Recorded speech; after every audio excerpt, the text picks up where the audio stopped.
দেখলি তো, শেষ বর্ষা মোড়ল মশাইও কোনো সাহায্য করলো না। এখন আমরা কি করব? চিন্তা করিস না, অন্য কোনো একটা ব্যবস্থা ঠিক হয়ে যাবে। ধান তো মনে হয় এইবার আর ঘরে তুলতে পারবো না রে। একমাত্র যদি বৃষ্টি হয় তবেই ফসল হবে। কিন্তু এখন তো আর না খেয়ে থাকতে পারবো না, আর বৃষ্টির ভরসায়ও বসে থাকলে হবে না রে।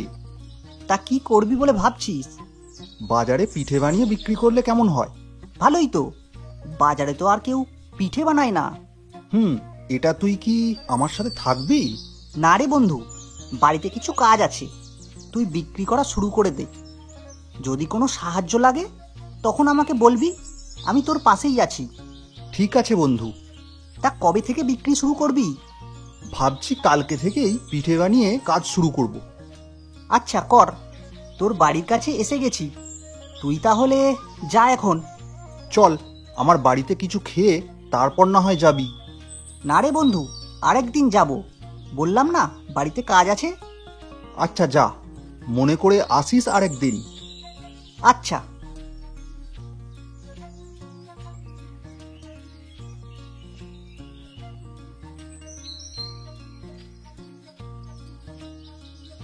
কি রে কমল, তুই বাজারে পিঠে বিক্রি করিস নাকি? হ্যাঁ মোড়ল মশাই, আমি তো বাড়িতেই পিঠে বানাই আর বাজারে সেগুলো বিক্রি করি। বাজারে তো এখন সব দোকানই বন্ধ হয়ে গেছে দেখছি। এদিকে তো আমার প্রচন্ড খিদে পেয়েছে, কি যে করি এখন। কেন মোড়ল মশাই, বাড়িতে কিছু রান্না হয়নি আজকে? না রে, কিছুই রান্না হয়নি। সকাল থেকে আমার বাড়িতে গ্যাস নেই, তাই চাকর বাকররা রান্না করতে পারিনি আজকে। তাহলে আজকে সারাদিন ধরে না খেয়ে আছেন আপনি? হ্যাঁ, তার জন্য তো বাজারেই আসলাম, কিন্তু এখন তো দেখছি খাবার সব দোকানই বন্ধ। দুপুর গড়িয়ে বিকেল হয়ে এলো প্রায়, সব দোকানিরাই তো প্রায় বাড়িতে গেল দুপুরে খাবার খেতে। আসতে মনে হয় দেরি হবে। এতক্ষণ কি আমি না খেয়ে থাকবো নাকি রে? আপনি চাইলে আমার কাছ থেকে পিঠে খেতে পারেন। হ্যাঁ রে, তাই দে, আগে তো নিজের জীবনটা বাঁচাই, তারপর না হয় পরেরটা দেখা যাবে। এই নিন মোড়ল মশাই, এই কটা পিঠে দিলাম, আপনি খান, খেয়ে দেখুন তো কেমন লাগে। যদি ভালো লাগে তাহলে আরো নেবেন। বাহ বাহ, অসাধারণ পিঠে বানিয়েছিস রে তুই। এত স্বাদের পিঠে আমি আর জীবনে কোনোদিন খাইনি। কিভাবে বানালি এরকম পিঠে? এটা হচ্ছে আমাদের মাটির উনানে বানানো পিঠে। মাটির উনানে বানানো বলেই এমন স্বাদ হয়। বলিস কি কমল, মাটির উনুনে এত স্বাদের পিঠে হয় নাকি? হ্যাঁ মোড়ল মশাই, হয়তো। আজকে আমি সত্যি তোর কাছে অনেক লজ্জিত রে। তোর কারণেই আজকে আমি খেতে পেলাম, আমার খিদে মিটলো। তুই আমার কাছে কয়েকদিন আগে সাহায্য চাইতে গিয়েছিলি, আর আমি কিনা তোকে অপমান করে তাড়িয়ে দিয়েছি। সেই তুই আজকে আমাকে খাওয়াচ্ছিস। তুই আমাকে ক্ষমা করে দিস কমল, আমি আমার ভুলের জন্য না সত্যি অনুতপ্ত রে। আপনি এসব কি বলছেন মোড়ল মশাই? এটা তো আমার দায়িত্ব, আর আমি শুধু সেটাই করেছি মাত্র। তুই আজকেই গায়ে সবাইকে খবর দিয়ে দে, আমার বাড়িতে এসে সবাই যেন সাহায্য নিয়ে যায়। তুই যাকে যাকে নিয়ে এসেছিলি আমার কাছে সবাইকে ডাকবি, আবার বলবি আমি আসতে বলেছি। আচ্ছা মোড়ল মশাই, আর যতক্ষণ আপনার বাড়িতে গ্যাস না আসে ততক্ষণ আপনি আমার বাড়িতেই খাবেন, কোনো সমস্যা নেই। নিজের বাড়ি মনে করেই খাবেন, কেমন? না রে কমল, এখন থেকে আর গ্যাস নয়, এখন থেকে বরং আমি মাটির উনানেই রান্না করব। তুই আজকে আমার চোখ খুলে দিয়েছিস রে। হা হা হা হা, আচ্ছা তাই হবে। আমি গেলাম।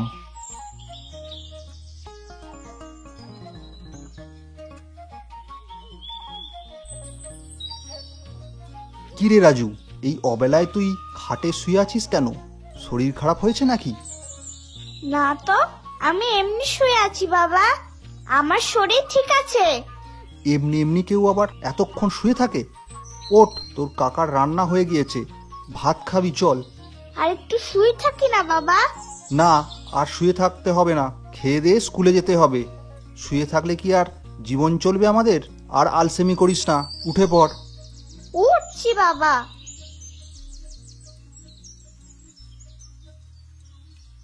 কি ব্যাপার দাদা, তোমরা বাবা ছেলে মিলে কি নিয়ে গল্প করছো?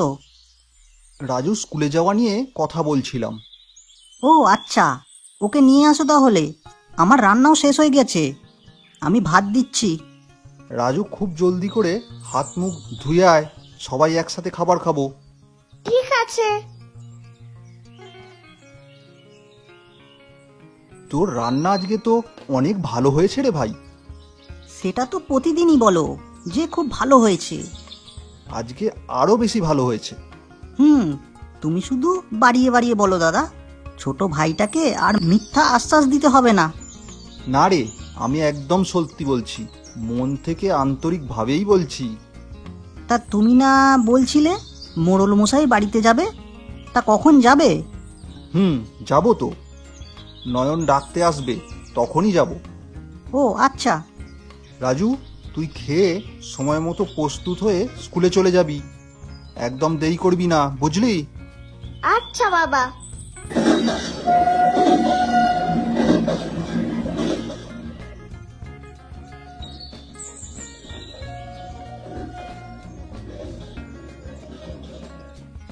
দাদা, সাধু বাবার অসন্তুষ্টির কারণে আজকে আমাদের গ্রামে কোনো মহিলা মানুষ নেই। আচ্ছা বলো তো, তিনি যে বিধান দিয়েছিলেন সেখানে তিনি কি বলেছিলেন? কত বছরের জন্য এই গ্রামের সকল মহিলা মানুষদেরকে তিনি শাস্তি দিয়েছিলেন, আর শাস্তির মেয়াদ শেষ হতে আর কত সময় বাকি আছে গো দাদা? সাধু বাবা আমাদের গাঁয়ের মহিলাদের ওপর রাগ করে যে বিধান দিয়েছিলেন, তাতে আর 2 বছর পরে আমরা আমাদের পরিবার নিয়ে সুখে শান্তিতে থাকতে পারবো। তার মানে হচ্ছে গাঁয়ের সকল মহিলারা নিজ ঘরে ফিরে আসতে পারবে। গ্রামে একজন মহিলা সাধু বাবার সাথে অন্যায় আচরণ করেছিল, আর সেই কারণেই পুরো গ্রামের মহিলাদেরকেই শাস্তি ভোগ করতে হচ্ছে, তাই না দাদা? হ্যাঁ রে, তাতে তো আর আমাদের কিছুই করার নেই, আমাদেরকে সহ্য করেই থাকতে হবে। এই তো আরও 2 বছর না হয় কষ্ট করে ধৈর্য ধরে কাটিয়ে দেব। এত ভাবিস না, এখন বাড়িতে চল। ছেলেটা মনে হয় না খেয়ে বসে আছে, বাড়ি গিয়ে ভাত আর ডাল রান্না করে খেয়ে ফেলবো। আজ আর বেশি কিছু করার দরকার নেই, মনটা ভালো লাগছে না একদম। হ্যাঁ, সেটাই বরঞ্চ ভালো। তাহলে চলো, এখন যাবার সময় সুনীলের দোকান থেকে কিছু ডাল কিনে নিয়ে যাই। ঘরে কিন্তু ডাল শেষ হয়ে গেছে, তোমাকে বলতে আমার মনে ছিল না। ও আচ্ছা, তাই নাকি? আচ্ছা চল, তাহলে যাবার পথে কিছু কিনে নিয়ে যাব।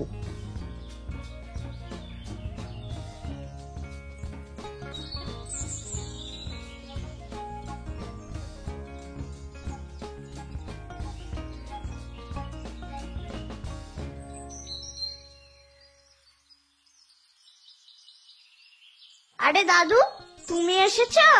খুব ভালো করেছো। কেমন আছো তুমি? আমি তো খুব ভালো আছি দাদু ভাই, তুমি কেমন আছো? জামাই বাবাজি, তুমি এত সবজি ভ্যান গাড়িতে তুলছো কেন? বাজারে নিয়ে যাবে নাকি? হ্যাঁ বাবা, আমি খুব ভালো আছি। আর সবজিগুলো আমাদের ক্ষেতের, আমি আর আমার ছোট ভাই দুজনে মিলেই এই সবজি চাষ করেছিলাম। বুঝতেই তো পারেন, আমাদের তো আর এক কাজ করে খেলে জীবন চলে না, বিভিন্ন সময় বিভিন্ন ধরনের কাজ করে জীবিকা নির্বাহ করতে হয়। আর ফসলাদি এখন পরিপক্ক হয়ে গেছে, এই সময় বিক্রি করতে পারলে ভালোই একটা টাকা পাওয়া যায়, আর একটা ভালো টাকা আয় করতে পারবো বলে আশা করা যায়। আচ্ছা, তাহলে তো আমি বেশ ভালো সময়ই এসে পড়েছি। তুমি যেহেতু বাজারের দিকে যাচ্ছ, তাহলে চলো আজকে জামাই শ্বশুর মিলে সব ফসলাদি বিক্রি করে তারপর বড় বড় দেখে মাছ কিনে নিয়ে আসবো, আর আমার দাদু ভাইয়ের সাথে খুব জমিয়ে খাবো। সেটা আপনি মন্দ বলেননি বাবা, তাহলে চলুন। রাজু, তোর কানাই কাকু এক্ষুনি চলে আসবে, তুই কাকার সাথে বাড়িতে থাক। এত রোদের মধ্যে বাজারে যেতে হবে না আজকে, এখন ঘরে বসে একটু পড়াশোনা কর মন দিয়ে, কাল তো আবার স্কুল আছে। ঠিক আছে বাবা। সব সবজি তো বিক্রি করা শেষ, এখন তাহলে এই খালি ভ্যান গাড়ি নিয়ে জামাই শ্বশুর মিলে অনেক বাজার করব, কি বলো তুমি? হ্যাঁ বাবা, আপনার যা যা খেতে মন চায় শুধু আমাকে বলবেন, আমি কিনে নিয়ে যাব। তারপর আমরা সবাই মিলে রান্না করে খাবো। আমার মেয়ে বিয়ের আগে কখনো রান্নাঘরে যায়নি, রান্নাও পারতো না তেমন। এখন বিয়ের পর এত রান্না কিভাবে শিখলো জানি না। মেয়েটা তো এখন আমার কাছেই থাকে, প্রতিদিন এটা সেটা রান্না করে কষ্ট করে। আর 2 বছর কাটাতে পারলে এরপর আবার এই গাঁয়ে ফিরে আসবে। হ্যাঁ বাবা, আমিও অপেক্ষা করে আছি সেই দিনের জন্য। সাধু বাবার বিধান অমান্য করে আমি তো অন্য গাঁয়ে গিয়ে আপনার মেয়ের সাথে সংসার পাততে পারবো না। যাই হোক, আপনি তো বলছিলেন আপনার মেয়ের রান্নার কথা, কিভাবে শিখলো এত সব? আসলে আমি তো বাবা সারাদিন বাইরে বাইরে থাকি। আপনার মেয়ে একা একা ঘরে বসে বসে অনেক ধরনের রান্না, পিঠে, তারপর কাঁথা সেলাই, গরুর দেখাশোনা, আরও কত যে কি করে। আমি তোমার বাড়ি আসার আগে দেখি ও আমাদের গাঁয়ের মেয়েদেরকে বিভিন্ন বিষয়ে সুপরামর্শ দিয়ে সাহায্য করছে। বিষয়টা দেখে আমার খুব ভালো লাগলো। ওর যেটা ভালো লাগে তাই করে, আমি তো কোনো কিছুতেই কখনো না করি না। তা ভালোই করেছো বাবা। এখন যেহেতু ও আমার কাছে থাকে, তাই আমিও তাকে কোনো কিছুতে বারণ করি না। স্বামী ছেলেকে ছাড়া একা একা থাকে, এমনিতেই তো মন কষ্টে আছে। আচ্ছা যাই হোক, চলো কিছু মাছ কিনি আগে। মাছ ভাজা খেতে আমার আবার খুব ভালো লাগে, তার সাথে যদি হয় সবজির খিচুড়ি, তাহলে তো কোনো কথাই নেই। আচ্ছা বাবা, তাই হবে। তাহলে এই দিক দিয়ে চলুন, মাছের বাজারে যেতে হলে সামনের দিক দিয়ে যেতে হবে।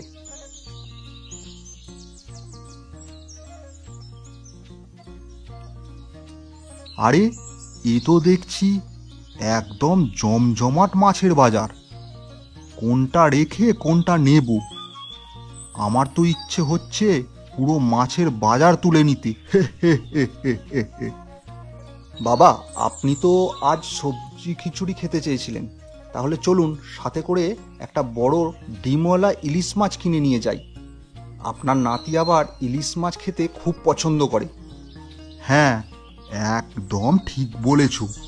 চলো কিনে ফেলি বড় দেখে। কি গো, তোমার এই ইলিশ মাছ দেখেতে মনে হচ্ছে একদম টাটকা। এই জল থেকে উঠে আনলে নাকি? এতক্ষণ তো এরকম থাকার কথা না। আগে মশাই, এটা তো আমিও বুঝতে পারছি না। এর আগে কখনো এমন কাণ্ড দেখিনি বাপু। আচ্ছা, আমাদের তাহলে ওই ইলিশ মাছটাই দাও। খুব বড় সড়ো আছে, আর দেখে মনে হচ্ছে পেটে ডিমও আছে। হ্যাঁ মশাই, আপনার কথাই একদম ঠিক। ইলিশটা অনেকটাই বড়, তার সাথে এর পেটে ডিমও আছে, তাই এর জন্য দামটাও বেশি গুনতে হবে। আরে এত কথা না বলে দামটা বলো তো বাপু। একদম 600 টাকা। যদি হয় নিয়ে যান, না হলে এই মাছ আমি রেখে দিচ্ছি। জামাই বাবাজি, ও তো ইলিশের দাম খুব বেশি চাইছে।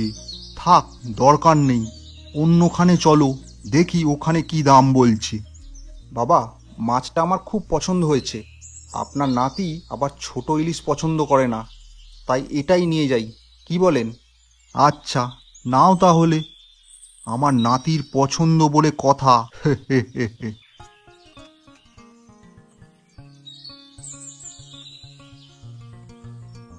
কাকু, মাছটা একটু তাড়াতাড়ি কাটো না, আমার তো আর বসে থাকতে ইচ্ছে করছে না। মনে হচ্ছে এক্ষুনি কাঁচা ইলিশটা খেয়ে ফেলি। আহা, কি সুন্দর গন্ধ বের হয়েছে। আরে চুপচাপ করে বস তো তুই। ইলিশ মাছ রান্না হতে বেশি সময় লাগে না, কিছুক্ষণের মধ্যেই দেখবি হয়ে যাবে। তখন পেট ভরে মন ভরে খাস, কেমন? দাদু ভাই, তোমার জন্য বড় ডিমওয়ালা ইলিশ মাছ এনেছি। আজ ইলিশ মাছ দিয়ে 2 রকম পদ হবে। একটা হবে ইলিশ মাছ ভাপা, আর একটা হবে পেঁয়াজ লঙ্কা দিয়ে ভাজা। কেমন? দাদু, তাহলে ইলিশ মাছের ডিম দিয়ে কি হবে? ডিমের কথাটা তো তুমি বললে না। ওই যে দাদু ভাই বললাম, ইলিশ মাছ পেঁয়াজ লঙ্কা দিয়ে ভাজা হবে, তার সাথে ইলিশের ডিমও ভাজা হবে গো। ও আচ্ছা, তাই বলো। আমি তো ভেবেছিলাম তুমি হয়তো ডিমের কথা ভুলেই গেছো। ইস, আমার মা যদি আজকে আমার কাছে থাকতো, কত ভালো ভালো রান্না করে খাওয়াতো। চিন্তা করো না দাদু ভাই, তোমার মা খুব শীঘ্রই তোমাদের কাছে চলে আসবে। এই তো আর মাত্র কিছুটা দিন, দেখতে দেখতেই কেটে যাবে। বাবা, আপনি বসে আছেন কেন? শুয়ে পড়ুন না। হ্যাঁ বাবা, তা তো ঘুমাবই, তবে আজকে দুপুরে দাদু ভাইয়ের কথা শুনে মনটা খুব খারাপ হয়ে গেল। সাধু বাবার বিধান মতে না আমার মেয়ে তোমাদের গায়ে আসতে পারে, না তোমরা আমাদের বাড়িতে যেতে পারো। রাজু তো অনেক ছোট মানুষ, ওর তো আর এইসব বোঝার কথা নয়। মা থাকলেও মায়ের আদর থেকে কতটা দিন বঞ্চিত রয়েছে বলো তো।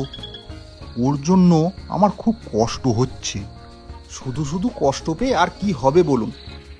কোনো কিছুই তো আমাদের হাতে নেই, আমরা সব কিছু সময়ের হাতেই ছেড়ে দিয়েছি। হ্যাঁ বাবা, তা তো ঠিকই। আপনি কয়েকটা দিন আমার বাড়িতে থেকে যাবেন তো? আপনি থাকলে আপনার নাতি খুব খুশি হয়। না গো বাবা, আমি আগামীকাল সকালেই চলে যাব।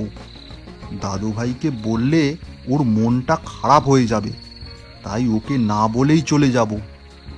ভোর হবার সাথে সাথে ঘর থেকে বের হব, তুমি এতে আর অমত করো না। ঠিক আছে বাবা, যেটা ভালো হয় আপনি সেটাই করুন। এখন শুয়ে পড়ুন বাবা।